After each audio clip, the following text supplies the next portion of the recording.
दीपावली। ये शब्द सुनते ही हमारे मन में उजालों की झिलमिलाहट, मिठाइयों की सुगंध, रंगोली के रंग, पटाखों की गूंज और घर आंगन में दीपों की कतारें तैरने लगती हैं। भारत का ये सबसे बड़ा पर्व केवल एक त्योहार नहीं, बल्कि एक आध्यात्मिक अनुभूति है, जो अंधकार पर प्रकाश, असत्य पर सत्य और निराशा पर आशा की विजय का प्रतीक है। दीप का अर्थ है प्रकाश और अवली का अर्थ है पंक्ति, अर्थात दीपों की पंक्ति, दीपावली। ये त्योहार हर वर्ष कार्तिक मास के अमावस्या के दिन मनाया जाता है। जब चारों ओर अंधकार छाया होता है, तब मानव इस अंधकार को मिटाने के लिए दीप प्रज्वलित करता है। यही संदेश है दीपावली का, तमसो मां ज्योतिर्गमय, अर्थात अंधकार से प्रकाश की ओर चलो। रामायण से जुड़ी कथा। दीपावली का सबसे प्रसिद्ध और प्रमुख प्रसंग भगवान श्री राम के लौटने की कथा से जुड़ा हुआ है। अयोध्या के राजा दशरथ के ज्येष्ठ पुत्र श्री राम जब 14 वर्ष के वनवास के बाद रावण का वध कर माता सीता और भाई लक्ष्मण के साथ लौटे, तब अयोध्या वासियों ने दीप जलाकर उनका भव्य स्वागत किया। वनवास और संघर्ष। अयोध्या के राजा दशरथ की 4 रानियां थीं, कौशल्या, कैकई और सुमित्रा। जब राम के राज्याभिषेक की घोषणा हुई, तब कैकई को अपनी दासी मंथरा ने भड़काया। उसने अपने पति दशरथ से 2 वरदान मांगे। पहला कि भारत को राजा बनाया जाए और दूसरा कि राम को 14 वर्ष का वनवास दिया जाए। राजा दशरथ को ये वचन निभाना पड़ा। श्री राम ने आदेश को सिर झुकाकर स्वीकार किया और माता सीता और भाई लक्ष्मण के साथ वन को चले गए। इस वनवास के दौरान उन्होंने अनेक राक्षसों का संहार किया, माता सीता का हरण की घटना घटी और फिर रावण का वध कर धर्म की स्थापना की। अयोध्या में स्वागत। 14 वर्ष बाद जब श्री राम लंका पर विजय प्राप्त कर अयोध्या लौटे, तब पूरे नगर में उल्लास छा गया। लोगों ने अपने घरों को फूलों से सजाया, द्वारों पर दीपक जलाए और घर घर मिठाइयां बांटी। अमावस्या की रात को पूरा नगर दीपों की रोशनी से जगमगा उठा। तब से हर वर्ष इसी दिन दीपावली मनाई जाती है। ये दिन केवल श्री राम की विजय नहीं थी, बल्कि धर्म, मर्यादा और सत्य की विजय थी। ये अंधकार के अंत और प्रकाश के आरंभ का प्रतीक बन गया।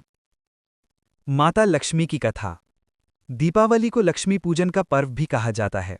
ऐसा माना जाता है कि इसी दिन समुद्र मंथन से देवी लक्ष्मी प्रकट हुई थीं। देवताओं और दानवों ने अमृत प्राप्त करने के लिए क्षीर सागर का मंथन किया। उस मंथन से अनेक रत्न निकले, विष, कामधेनु, कल्पवृक्ष, ऐरावत और अंत में देवी लक्ष्मी का अवतरण हुआ। वे कमल पर विराजमान थीं, उनके हाथों में स्वर्ण कलश और कमल पुष्प थे। सभी देवताओं ने उनका स्वागत किया और भगवान विष्णु ने उन्हें अपने हृदय में स्थान दिया। इसीलिए दीपावली की रात को लक्ष्मी माता की आराधना की जाती है, ताकि जीवन में समृद्धि, शांति और सुख बना रहे। लक्ष्मी माता को स्वच्छता और पवित्रता प्रिय है, इसलिए दीपावली से पहले घरों की सफाई, सजावट और नवीनीकरण का विशेष महत्व होता है। ये न केवल भौतिक सफाई है, बल्कि मानसिक और आध्यात्मिक शुद्धता का भी प्रतीक है। भगवान विष्णु और राजा बलि की कथा। दूसरी कथा के अनुसार त्रेता युग में एक बलशाली असुर राजा था, राजा बलि। वो बहुत दानी और परोपकारी था, लेकिन उसकी शक्ति इतनी बढ़ गई कि देवता भयभीत हो गए थे। तब भगवान विष्णु ने वामन अवतार लिया, एक छोटे ब्राह्मण बालक के रूप में। राजा बलि ने वामन को दान देने का वचन दिया। वामन ने कहा, मुझे केवल 3 पग भूमि चाहिए। बलि ने स्वीकार किया। तब भगवान विष्णु ने विराट रूप धारण किया। एक पग में पृथ्वी, दूसरे में आकाश नाप लिया और तीसरे पग के लिए स्थान न बचा। बलि ने अपना सिर झुका दिया, प्रभु, तीसरा पग मेरे सिर पर रख दीजिए। भगवान विष्णु प्रसन्न हुए और उन्हें पाताल लोक का राजा बना दिया। कहा जाता है कि दीपावली के दिन भगवान विष्णु ने बलि को वरदान दिया कि वर्ष में एक बार वे अपनी प्रजा से मिलने पृथ्वी पर आ सकेंगे। इसीलिए दक्षिण भारत में दीपावली को बलि पद्यामी के रूप में भी मनाया जाता है।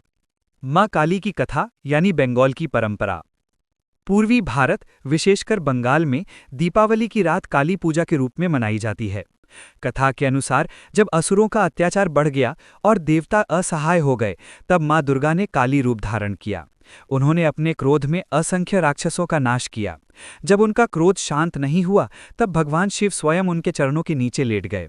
मां काली ने जब देखा कि वे अपने पति पर खड़ी हैं, तो उन्हें ग्लानि हुई और उन्होंने अपनी जीभ बाहर निकाल ली। यही रूप आज भी काली मां की मूर्तियों में दिखाई देता है। दीपावली की रात काली पूजा का अर्थ है अंधकारमय शक्तियों का अंत और नारी शक्ति की विजय। गुरु नानक देव जी और दीपावली। सिख परंपरा में दीपावली का भी विशेष महत्व है। सन 1919 में जब गुरु नानक देव जी के अनुयायी गुरु हरगोबिंद साहिब जी को मुगल सम्राट जहांगीर ने जेल से मुक्त किया, तो उनके साथ 52 राजाओं को भी आज़ादी मिली। जब वे अमृतसर लौटे तो लोगों ने स्वर्ण मंदिर में दीप जलाकर उनका स्वागत किया। तब से बंदी छोड़ दिवस के रूप में सिख समाज दीपावली मनाता है, जो स्वतंत्रता और धर्म की रक्षा का प्रतीक है। ऐतिहासिक दृष्टिकोण। दीपावली केवल धार्मिक नहीं, बल्कि सांस्कृतिक और ऐतिहासिक रूप से भी समृद्ध पर्व है। राजा विक्रमादित्य के राज्याभिषेक का दिन भी दीपावली का ही दिन माना जाता है। इसी कारण से इस दिन से विक्रम संवत की गणना शुरू होती है। व्यापारी वर्ग इस दिन नई लेखा पुस्तिकाएं शुरू करते हैं और इसे नववर्ष की शुरुआत मानते हैं। 5 दिनों का पर्व।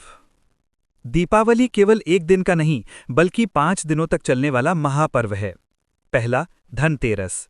कार्तिक कृष्ण त्रयोदशी को धन्वंतरी देव का जन्म हुआ था, जो आयुर्वेद के जनक माने जाते हैं। इस दिन स्वर्ण, चांदी या बर्तन खरीदना शुभ माना जाता है। दूसरा, नरक चतुर्दशी यानी छोटी दीपावली। इस दिन भगवान श्री कृष्ण ने नरकासुर नामक राक्षस का वध किया था। ये असुरता पर देवत्व की विजय का प्रतीक है।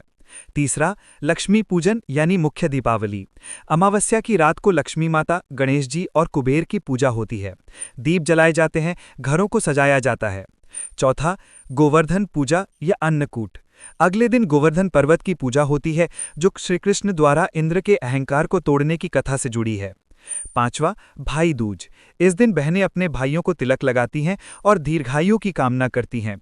ये प्रेम और संबंधों का पर्व है। दीपावली का सामाजिक संदेश।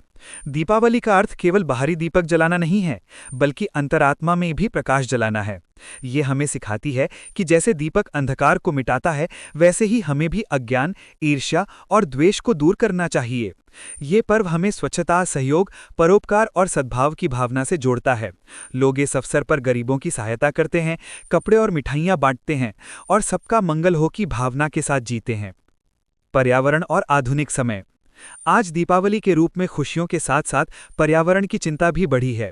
पटाखों से होने वाले प्रदूषण से हमें ये सोचने पर मजबूर करता है कि क्या हम वास्तव में प्रकाश फैला रहे हैं या धुआं। असली दीपावली वो है जहां दिलों में रोशनी हो, वातावरण में शांति हो और समाज में समरसता हो। इसलिए अब लोग ग्रीन दिवाली मनाने का संकल्प लेते हैं। कम पटाखे, अधिक दीपक, अधिक मुस्कुराएं। उपसंहार। आत्म प्रकाश की दीपावली। दीपावली का सच्चा अर्थ है आत्मा के भीतर के अंधकार को मिटाना। जब मन में ईर्ष्या, क्रोध, अहंकार और लोभ का अंधकार मिटता है, तभी असली प्रकाश फैलता है। जैसे अयोध्या में दीप जलाकर श्री राम का स्वागत किया गया, वैसे ही हमें भी अपने भीतर के राम का स्वागत करना चाहिए, जो प्रेम, सत्य और धर्म का प्रतीक है। हर दीप जलाने के साथ हम ये संकल्प लें कि हम भी किसी के जीवन में उजाला बनेंगे, किसी की मुस्कान का कारण बनेंगे और अपने भीतर के अंधकार को मिटाकर सच्चे अर्थों में दीपावली मनाएंगे। शुभ दीपावली। प्रकाश फैलाओ, प्रेम बांटो और अपने भीतर के अंधकार को मिटाओ।